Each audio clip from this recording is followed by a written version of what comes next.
Bonjour à tous et à toutes, j'espère que vous allez bien. Aujourd'hui, je vais vous parler de la place de l'ego dans notre rapport aux autres. Ce que j'entends par autre, ça peut tout aussi être bien la famille que les amis, quoi que ce soit. J'ai plus envie de parler d'eux parce que plus notre relation avec quelqu'un va être intime, plus notre relation avec quelqu'un va être longue sur la durée, plus notre ego va pouvoir se dévoiler. C'est vrai que je croise un voisin pour la première fois, je ne peux pas vraiment dévoiler mon ego. Alors qu'avec nos proches, notre ego se dévoile souvent. Et je pense que je ne vais pas dire que c'est positif ou négatif, mais se rendre compte, c'est une première étape pour un peu savoir le modeler, pour un peu utiliser notre ego.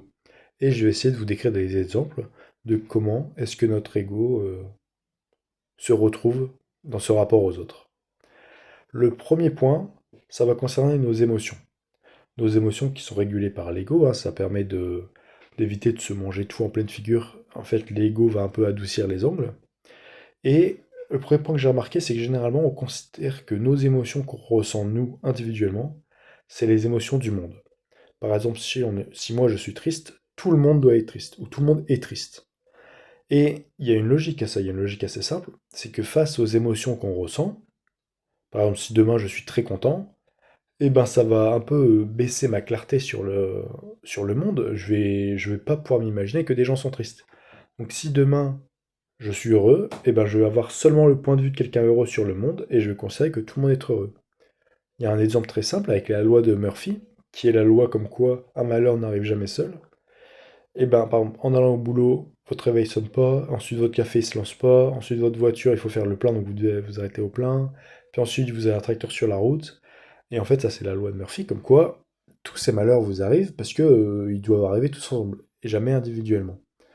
Or, je ne suis pas d'accord avec ça. Je pense que si on est déjà dans le mood ou dans l'esprit, comme quoi c'est une méchante matinée, et ben le moindre chose va nous apparaître sous le prisme de la méchanceté. Le moindre petit problème va être multiplié par 10, alors que le tracteur, tu l'as tous les matins, et ben la fois où tu l'as au matin, ou en plus tu as dû faire le plein, et ben tu vas beaucoup plus le ressentir, et beaucoup moins bien le prendre, tu vas beaucoup plus le sentir passer. Du coup, voilà, c'est tout simplement parce que notre ego à avoir dessus parce que bah, forcément, on a du mal à se mettre à la place de l'autre, et encore plus quand on est susceptible à une émotion forte.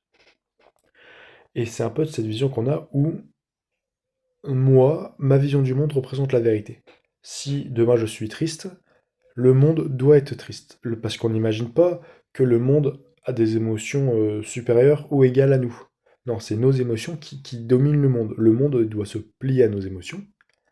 Totalement logique, hein, c'est un phénomène, voilà, quand je suis triste, ben, je vais voir tout en gris. Quand je suis en colère, eh ben, je vais tout être énervé par tout et rien.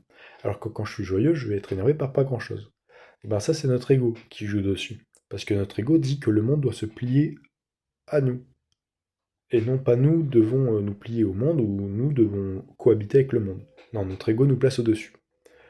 Le deuxième point important qui se, qui s'apparente à l'ego dans notre rapport avec les autres, c'est notre obsession à donner notre avis. Par exemple, si moi je suis heureux et que je discute avec un ami, bah, je vais lui faire savoir que je suis heureux. Je vais lui dire, ah bah, ouais, ça tombe bien que tu dis ça parce qu'aujourd'hui en plus c'est une super bonne journée, alors maintenant que j'apprends que, parce que je suis super heureux, alors j'apprends que tu me dis ça, franchement ça me rend encore plus heureux. On va montrer nos sentiments, ce qui est totalement normal, parce qu'on veut montrer que ce qu'on veut déjà. Si moi demain j'ai envie de dire à tout le monde que j'adore la rouge, et ben je vais faire en sorte de dire que j'adore la rouge à tout le monde. Et on veut aussi montrer ce qu'on sait. Si demain personne me parle de bière, et ben je vais dire ah bah savais-tu que la rouge a été la dernière bière inventée, ou alors savais-tu que cette marque avait été inventée en telle année, etc. Parce que notre ego veut montrer qu'on sait. Parce que voilà, on a envie de se mettre dans une position un peu supérieure à l'autre, ou du moins agrémenter le sujet de discussion. Et ça, c'est une très bonne chose. Je ne vais pas commencer à vous dire qu'il ne faut pas avoir de discussion avec les autres, parce que si on commence à ne rien dire, en fait, c'est pas une discussion, c'est un monologue, et c'est pas intéressant. Donc, un peu l'ego qui nous pousse à parler de nos émotions, ou parler de ce dont on a envie de parler, ou de parler de ce qu'on sait, bah, c'est super avantageux. Ou alors, par exemple, comparer les vacances, et ben dire que nos vacances ont été, comment étaient nos vacances, c'est très important pour une conversation. Voilà, c'est la base. Par contre, ça peut être embêtant quand ça devient un concours de qui a la plus grosse. Et c'est souvent ça qu'on voit, c'est par exemple, il y a deux bonhommes qui sont assis à une table, et ben quand un va dire ah bah moi je suis allé en vacances là-bas, je sais pas moi, en Espagne pendant 2 semaines, l'autre il va dire ah moi je suis allé au Portugal mais pendant 3 semaines. Vous voyez, et même si la base est intéressante parce que ça permet de partager ses expériences, ça te permet un peu d'en savoir plus sur la vie de l'autre et d'échanger. Le côté concours de qui a la plus grosse, c'est un peu là où l'ego va transpirer sur la réalité et va la rendre un peu plus grasse, un peu plus mouillée. Ça va être un peu plus complexe. Donc j'encourage tout le monde à discuter. Franchement, utilisez votre ego pour parler de vos émotions, pour avoir le courage de parler de vos émotions, c'est très bien. Mais faites attention à ce que ça n'évolue pas en concours de qui c'est qui a la plus grosse. Parce que, au final, le fait qu'on se voit tous comme le plus beau et le plus fort, c'est totalement normal. Par contre, quand on discute avec quelqu'un, il faut pas oublier que c'est une discussion. C'est pas une démonstration. Et il y a beaucoup de gens qui ont du mal à rester dans le cadre de la discussion et vont vite tourner vers la démonstration. Et bah, bon, j'ai un exemple très simple, c'est mon père, et dans ce cas-là, tout à fait. Et je l'adore pour autant, hein, parce que voilà, c'est impressionnant aussi. Mais voilà, il faut faire attention parce que là, on dévie d'un échange qui est très intéressant à tout simplement un concours en fait. Toujours être dans le concours, toujours être en compétition avec l'autre. Et le problème d'une discussion où on sent que l'autre est en compétition avec tout ce qu'on dit, ou alors où nous sommes en compétition avec tout ce que l'autre dit, c'est que c'est fatigant, pour l'un et pour l'autre. Or, une discussion qui est fatigante, c'est pas une discussion que j'ai envie d'avoir. Ou alors c'est une discussion philosophique, mais dans ce cas-là, c'est pas sûr qui c'est qui est la plus grosse. Parce qu'on va manquer de recul, et je pense que discuter, quand la personne dit, moi je suis parti 2 semaines en Espagne, et qu'on dit, ah, et alors c'était comment l'Espagne? Parce que moi j'ai visité que le Portugal, c'est l'ego qui nous a fait dire qu'on a aussi visité le Portugal. Mais c'est intéressant parce que ça permet de relancer. Mais par contre, n'allez pas jusqu'à dire, ah bah moi j'ai visité le Portugal, mais 3 semaines, pas deux, parce que moi j'ai quand même plus de vacances avec mon boulot. Ah non, ça la fout mal, ça c'est fatigant. Alors que juste un peu d'ego, mais pas trop, c'est parfait, ça, il faut bien l'assaisonner, comme tout. Et ben voilà, je pense que c'est ça la grande différence d'échange d'anecdotes, c'est que l'ego ne, c'est pas le fait d'exagérer ou de parler de nos expériences, parce que voilà, par exemple, quand on raconte une histoire et que, bon, dans l'histoire, on avait pris 3 bières et puis on était par terre, mais quand on discute, on dit, ah bah, j'ai pris 3 bières avec deux modèles, deux top modèles russes et deux top modèles brésiliens, et j'ai fini par rouler sous la table après 10 bières. Bah voilà, t'exagères, tout le monde se rend compte que t'exagères, mais c'est pas grave, on va pas t'en vouloir.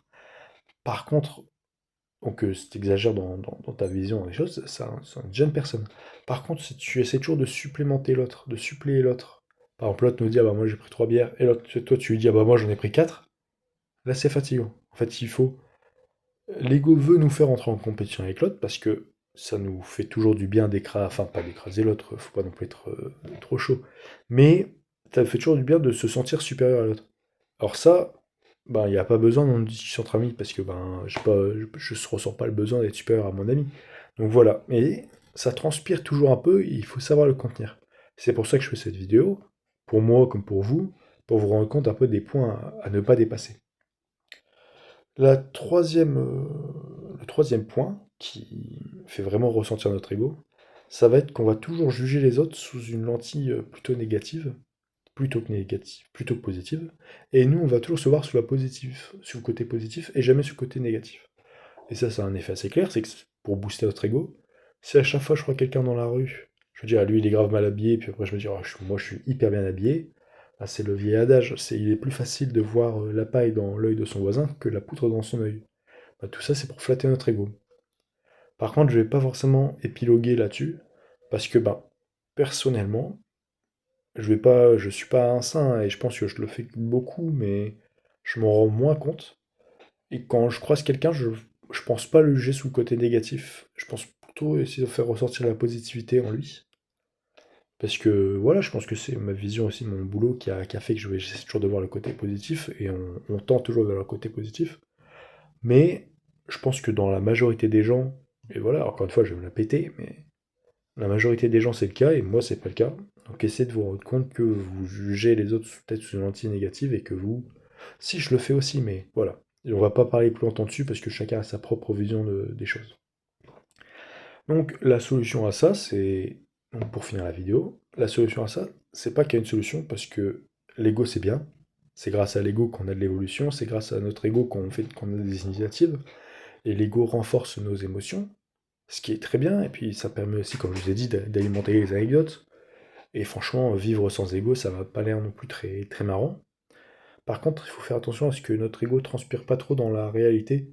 L'ego, il est bien à l'intérieur de soi, sur sa vision de soi, parce que ça nous permet de ne pas nous remettre en question. C'est intéressant de se remettre en question, mais ça nous permet de ne pas toujours nous remettre en question.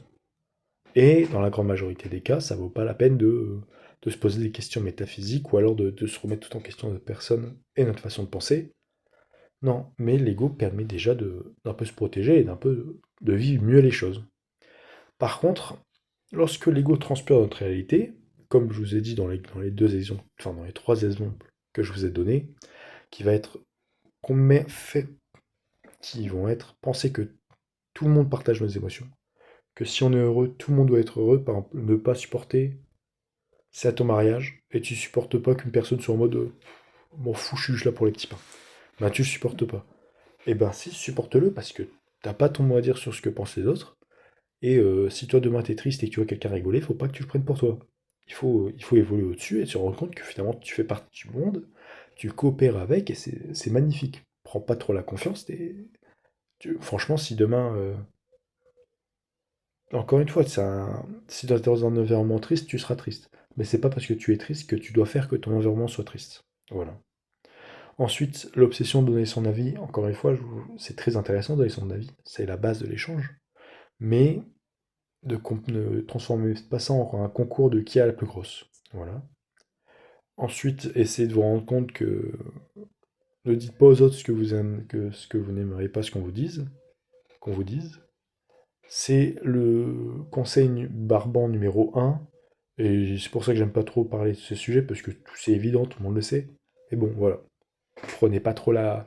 Essayez de vous regarder et de vous dire est-ce que ça me ferait plaisir qu'on dise ça. Par exemple, moi, est-ce que ça me ferait plaisir que je suis gros? Bah non, alors bah je vais pas dire aux autres qui sont gros. Enfin voilà, si la situation s'y prête pas, ou si on s'en fiche, ben autant être gentil avec les autres en fait. J'ai pas besoin de les rabaisser. Et tout ça, ça se résume en une chose, c'est apprendre à dire félicitations. J'ai remarqué que moi le premier, hein, j'avais beau. Quand par exemple, ma sœur vient et qu'elle s'est acheté un sac qui est super beau et qu'elle a pris le dernier qu'il y avait. Et ben je vais plus lui dire ah bah ouais, le dernier qu'il y avait parce que encore une fois t'as mal conduit, tu t'es tapé tous les bouchons, t'as vraiment de la chance de pouvoir l'avoir, franchement. Voilà, t'as juste eu la chance de l'avoir. Non, apprendre à dire juste félicitations. Ça coûte pas grand-chose, mais je vous jure, c'est énorme. Si moi demain, si un ami réussit un truc de fou, moi je lui enverrai juste félicitations.